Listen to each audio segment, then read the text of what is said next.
আসসালামু আলাইকুম রহমতুল্লাহ। আমি মোহাম্মদ মামুন রশিদ। এবার রাজবাড়ি নিয়ে আমার লেখালেখি বিষয়ে যেটা আলোচনা তা আমি তো উপন্যাস লিখি জানেন। তা রাজবাড়ি তন্দ্রা একটা উপন্যাসের নাম দিচ্ছি, রাজবাড়ি তন্দ্রা। তা রাজবাড়ি তন্দ্রা নায়িকা সেট হয়েছে যে মানে রেডিওতে ও গানের শ্রোতা ছিল আর কি, আসলে বিভিন্ন আসরের শ্রোতা ছিল, ওই হিসেবে তন্দ্রটা আমি চিনতাম, ঠিক আছে না? ওই হিসেবে আমার উপন্যাসের নায়িকা সৃষ্টি হয়েছে, রাজবাড়ি তন্দ্রা দিছি। কিন্তু আজকে আবার হ্যাঁ, উত্তরণে জানতাম রাত 9:05 যে রুজিনা নায়িকা রুজিনা বাড়ি, হ্যাঁ, রাজবাড়ি। তখন রুজিনার আগে তন্দ্রা দেওয়া হয়ে গেছে, রুজিনা নায়িকা প্রথমে পাইল না, ঠিক আছে না? জানতাম না যে রাজবাড়ি বাড়ি। কিন্তু তাই চিন্তা করলাম যে রুজিনার ক্ষেত্রে এটা দিল যে রাজবাড়ির প্রিয়া, ঠিক আছে না?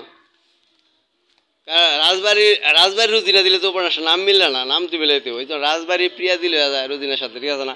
আল্লাহ হাফেজ, আসসালামু আলাইকুম রহমতুল্লাহ। এই দুটো উপন্যাস হবে রাজবাড়ির দুইজন মেয়ে নিয়ে, ঠিক আছে না? আল্লাহ হাফেজ।